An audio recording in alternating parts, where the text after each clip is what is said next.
La plupart d'entre nous vivent plutôt des commémorations. L'Ancien Testament atteste la pratique de cette consécration en Israël. Ainsi, le deuxième livre des Chroniques nous rapporte la dédicace du premier temple et la très belle prière de Salomon qui l'accompagne.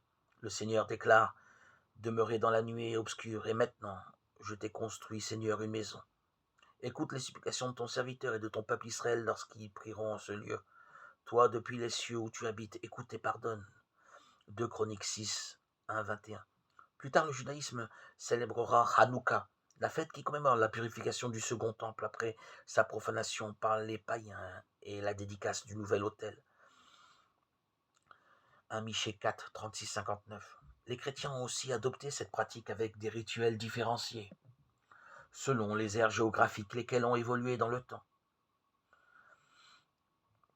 Nos églises nous renvoient à la fois à notre réalité personnelle de créatures habitées par l'Esprit. Le temple de Dieu, c'est vous. 1 Corinthiens 3, 17.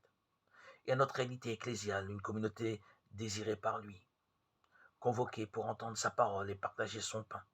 Une communauté dans laquelle on entre par le baptême, d'où le choix de la première lecture, Ézéchiel 47, 1, 12. Ézéchiel n'y évoque-t-il pas les eaux qui assainissent et permettent à la vie de croître? Une communauté édifiée sur le Christ, la pierre angulaire, en qui toute la construction s'élève harmonieusement pour devenir un temple saint dans le Seigneur. Éphésiens 2, 21.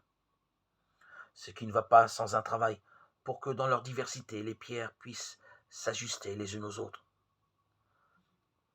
Lorsque l'on croit, c'est comme lorsque l'on coupe du bois dans la forêt et que l'on taille les pierres dans la montagne. Lorsque les croyants sont enseignés, baptisés, formés, c'est comme s'ils étaient si ajustés, rabotés par le travail des charpentiers et des bâtisseurs.